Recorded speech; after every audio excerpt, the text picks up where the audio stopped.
ये हमारे लिए खुशी और मसरत का मकाम है कि आप हमारे दरमियान तशरीफ रखते हैं।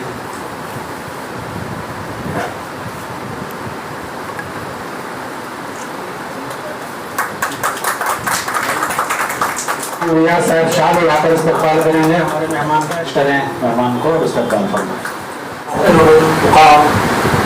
सैयद इम्तियाज जलील साहब जो इस प्रेस कॉन्फ्रेंस की चीफ गेस्ट भी हैं, आप ही की गुफ्तगू सुनने के लिए आप लोग हाजिर हुए हैं। मैं दिल्ली सदर की हैसियत से आप तमाम हजरात का इस्तकबाल करता हूँ, ख़ासतौर से मीडिया पर्सन्स का। एक अच्छा खासा सियासी खला है और वो सियासी खला इसलिए है कि दिल्ली की आवाम ने कांग्रेस और बीजेपी पे खूब भरोसा किया।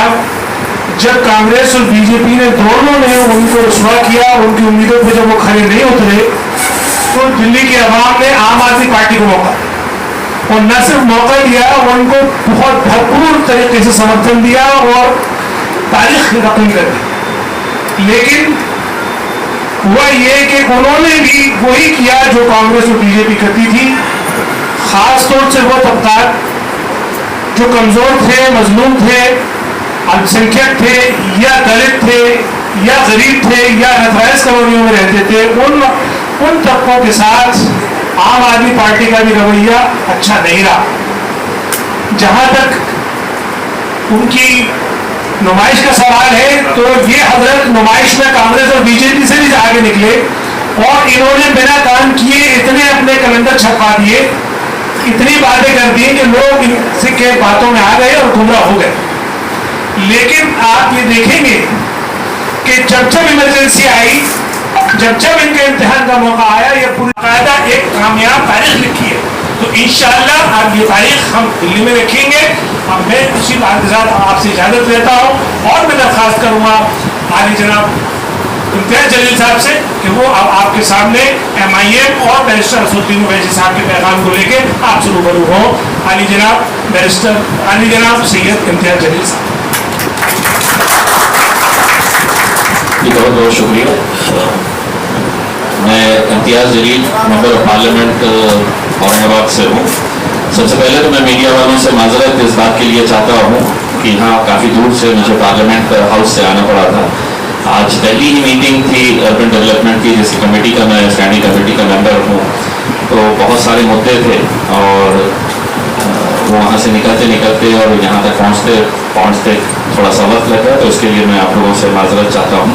जो बातें हम मजलिस इत्तेहादुल मुस्लिमीन की तरफ से करना चाह रहे थे, वो तमाम बातों को हमारे दिल्ली के सदर जनाब कलीमुल्लाह साहब ने आप लोगों को बता दिया है। चूँकि ये प्रेस कॉन्फ्रेंस है, तो मैं चाहूँगा कि जितने भी हमारे लोग पार्टी ज्वाइन करने वाले हैं उनसे मैं बाद में मुखातिब होता हूँ। तो पहले जो सवाल आप लोगों के हैं, हम डायरेक्ट उसी से अगर शुरुआत करते हैं कि अगर प्रेस कॉन्फ्रेंस की जो रिवायत होती है, आप लोगों के सवाल लीजिएगा, मैं इंशाल्लाह उसके जवाब देने की कोशिश करूँगा। मेरा एक क्वेश्चन हो, यूपी के अंदर इलेक्शन की तैयारी में आपकी पार्टी जो है एक हल्फनामा ले रही है इलेक्शन लड़ने वालों से और एक भारी भरकम रकम भी वसूल रही है, तो क्या ऐसा ही दिल्ली में भी दोहराया जाएगा? नहीं, मुझे भारी भरकम कितनी होती है मुझे आप ही बता दें तो ज़रा बेहतर रहेगा। उसमें भारी भरकम कितनी है करके, तो अगर आप एक जिम्मेदार तरीके से मुझसे सवाल कर रहे हैं तो आप ही मुझे जवाब दे दीजिएगा कि कितना पैसा इकट्ठा किया जा रहा है। भारी भरकम किसे कहते हैं? आवेदन के लिए आवेदन कितना भारी भरकम मतलब कितना है? 10,000। मेरी जानकारी के हिसाब से ऐसी कोई बात नहीं है कि 10,000 रुपये थोड़े हैं करके। ऐसा नहीं है कि हमने हलफनामा दे दिया है तो कल हम कोर्ट में चले जाएंगे, उनके खिलाफ पुलिस में कंप्लेन कराएंगे करके। हर पार्टी का एक सिस्टम होता है इलेक्शन लड़ने का। हमारी पार्टी ने इस सिस्टम को इख्तियार किया है। आज हम दिल्ली के अंदर भी आ रहे हैं और यकीनन कोशिश करेंगे, लोगों के बीच में जाएंगे, उनसे अच्छे वादे करेंगे और उन वादों को पूरा करने की गवाही देंगे। मुस्तफ़ाबाद में जो दंगे हुए थे उसमें क्या MIM का रोल है? जो पीड़ित हैं आज भी उनके बच्चे अंदर बंद है। इतना तो कह सकते हैं कि MIM का दंगा कराने में कोई रोल नहीं, लेकिन वो पीड़ित जो है वो आपसे आस लगाए बैठे हैं जी, उसके बारे में क्या आप रोल? यकीनन देखिए, हम लोगों ने दिल्ली के अंदर जितनी हमारी पार्टी को यहाँ पर बढ़ाने की बात थी, हमने कहीं ना कहीं हमने ये सोचा था कि धीरे धीरे ये हम बढ़ाएंगे करके। हमने अभी मेरे हिसाब से 2-3 महीने पहले ही हमने कलीमुल्लाह साहब को यहाँ का सदर बनाया है, और हमने हमारी दिल्ली की टीम को सिर्फ एक ही बात करे है हमने कि हमारा लक्ष्य महज सिर्फ इलेक्शन लड़ना नहीं, वो पीड़ित आपसे आप आस लगाए बैठे हैं। नहीं, मैं आपको बता रहा हूँ, हमने इनको साफ कहा है हमारी बॉडी को, और सिर्फ दिल्ली के अंदर नहीं कहा है, पूरे मुल्क में हम जहां पर भी जाते हैं कि हमारा लक्ष्य सिर्फ इलेक्शन नहीं होना चाहिए। हमारी पूरी कोशिश, हमारी पूरी मेहनत यही है कि जो भी लोग तकलीफ के अंदर है उनकी तकलीफों को दूर करिएगा। लोग खुद ब खुद आपके साथ जुड़ेंगे। ये जो सवाल है आपका कि एग्जैक्टली यहाँ पर क्या क्या किया गया है, ये मेरी दिल्ली की टीम सही तरीके से बता सकती है। हमने हमारी टीम्स को क्या क्या ताकीद किए हैं, क्या बताए हैं। हमारी मंशा यही है कि देखिए, सियासत के तौर के ऊपर अगर हमको सियासत ही अगर करना होता तो MIM पार्टी किसी बड़ी राजनीतिक पार्टी के साथ गठबंधन करके कई राज्यों के अंदर हुकूमत करी होती। तेलंगाना के अंदर हमको हर इलेक्शन के अंदर हमको ये मौका दिया जाता है कि डिप्टी चीफ मिनिस्टर अकबर साहब हम आपको बनाते हैं करके, लेकिन हमने एक बार भी ये पोस्ट हमने ली नहीं, क्योंकि हम आवाम के बीच में रहना चाहते हैं। और सरकारें जो काम करती है वो सरकारों की जो नाकामयाबियां होती है, जो उनके गलत फैसले होते हैं, उनकी गलत नीतियां होती है, उसको उजागर करने का काम करते हैं।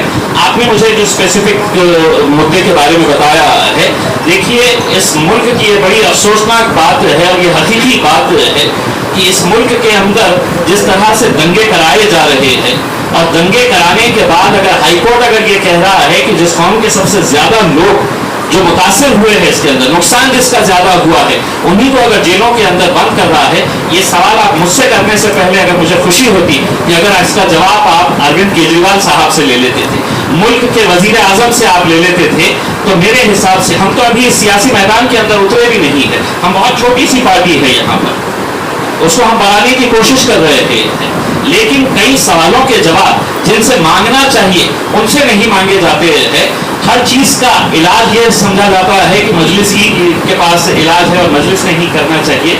दंगों के अंदर जितने भी पीड़ित हैं, हम आगे चुनाव लड़े नहीं लड़े ये एक अलग बात है उसके अंदर, लेकिन आज भी हम ये कह रहे हैं, हमारी पूरी टीम, हमारे पूरे जिम्मेदारों को, कि जो भी लोग इससे मुतासिर हुए हैं, जिनका नुकसान हुआ है, उनको किस तरह से राहत पहुंचाई जा सकती है, उनके घर वालों के हौसले कैसे बुलंद किए जा सकते हैं। हम कहीं पर भी दंगे करने वालों का हम साथ नहीं दे रहे, चाहे वो किसी भी जात, किसी भी धर्म, किसी भी मजहब और किसी भी पार्टी का हो, चाहे वो हमारी ही पार्टी का क्यों ना हो। हम कतई इस बात के लिए कभी भी समर्थन नहीं करेंगे।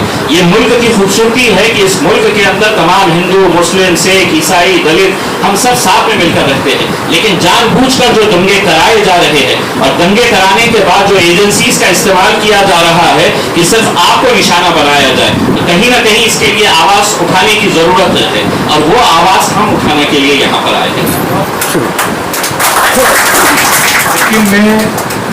के अंदर भी आना चाहिए, और लोगों की मोहब्बत, लोगों का जोश देखकर यकीनन हमने फैसला किया है कि हम पूरी ताकत के साथ, जिस तरह हम धीरे धीरे अपने कदम बढ़ाते हुए जा रहे हैं और सिर्फ इलेक्शन लड़ नहीं रहे हैं बल्कि इलेक्शन जीत भी रहे हैं, तो अब उसके आज की डेट में सबसे बड़ा मुद्दा है बेरोजगारी का, उसके बारे में आपकी पार्टी क्या कहना चाहेगी, ये बताइए।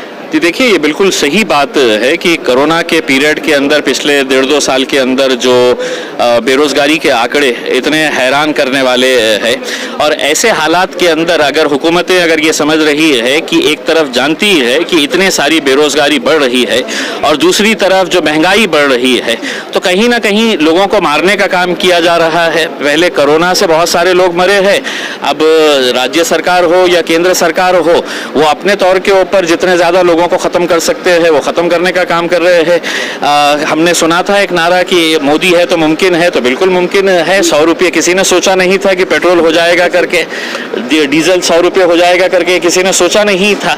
ये जानते हुए कि एक तरफ बेरोज़गारी की मांग लोगों को झेलनी पड़ रही है और दूसरी तरफ ये महंगाई की मांग, तो कहीं ना कहीं इसके ऊपर एक बहुत बड़ा आंदोलन छेड़ने की ज़रूरत है।